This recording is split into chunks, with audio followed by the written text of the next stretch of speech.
Years ago, a print outage hit one floor before payroll checks ran. The junior admin did what the old runbook said. Remote into each workstation, open services, scroll to print Spooler, check the status, move to the next machine. 40 machines, bad notes, 3 missed systems. The fix was not magic. The fix was realizing PowerShell commands have a grammar.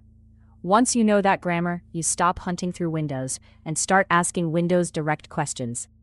Not because the command line is cooler, because at fleet scale, clicking is where accuracy goes to die. The graphical tools are fine for discovery and one-off administration. I still use them. But they break when the question changes from, is this service running on my laptop? To, where is this service running across every reception desk machine? Manual work has no audit trail unless you create one. It depends on memory, mouse paths, and whether 2 admins interpret the same screen the same way. Naive command line work can be just as bad if you memorize random incantations. The first foundation is not memorizing 1,000 PowerShell commands. It is learning the shape they almost all follow, so every new command looks familiar. PowerShell commandlets use verb-noun names. The verb tells you the action. The noun tells you the thing being acted on. Get service reads services. Stop process stops processes. New item creates an item. Set execution policy sets a policy. That pattern is not decoration, it is the language. Microsoft publishes approved verbs, so commands stay predictable. Get means retrieve information. Stop means stop something. Remove means delete something. You do not have to guess whether service list or list services is the right command. You start with the verb you need, then the noun you care about. 10 good examples teach the pattern for thousands. Here is the small set I want you to practice. Get service, name Spooler, asks for one service by name. Get process, name Notepad, asks for processes named Notepad. Stop process name Notepad, WhatIf, asks PowerShell what would happen without doing it, if the command supports WhatIf. Get command verb get lists commands that retrieve information. Get help get service parameter name explains one parameter without reading the whole help file. Parameters name their inputs, name, computer name, path, filter. That naming matters. You are not passing mystery positions to a black box. Take the payroll print ticket. We need a safe first pass. Which machines have the Spooler service, and what state is it in? In PowerShell 7, I would use PowerShell remoting, put the computer names in $servers, then run invoke command -computer name $servers -script block get service name Spooler. The objects that come back include PS computer name, status, name, and display name.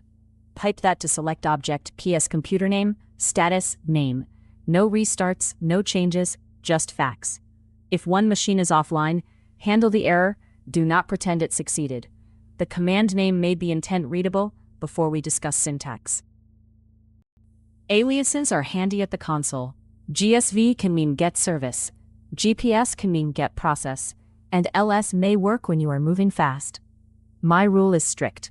No aliases in scripts, runbooks, tickets, or documentation. Future you deserves full command names. Tab completion is also powerful. It completes CMDLEs, parameters, file paths, service names, and sometimes values. Treat it as autocomplete for the operating system, not a safety system.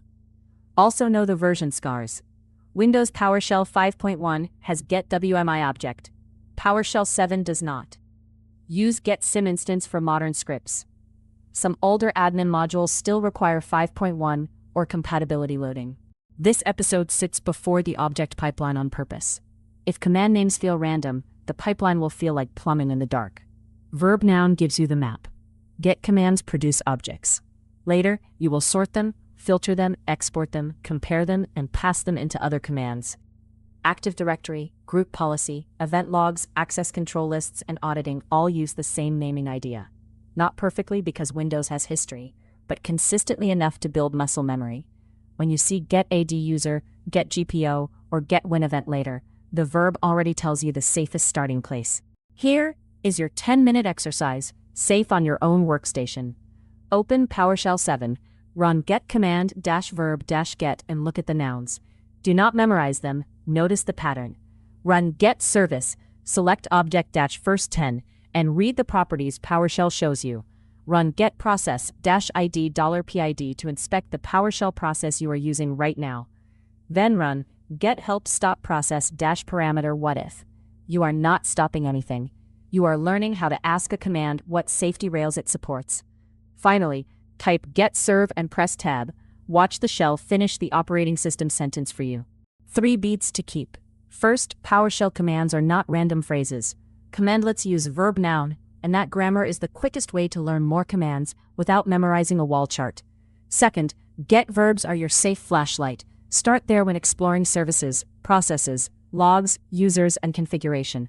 Third, aliases are fine when you are typing alone at speed, but banned in scripts because clarity beats cleverness. Tomorrow we keep building the foundation and start treating output as objects, not text. New PowerShell episode daily on this channel, from first command to fleet automation.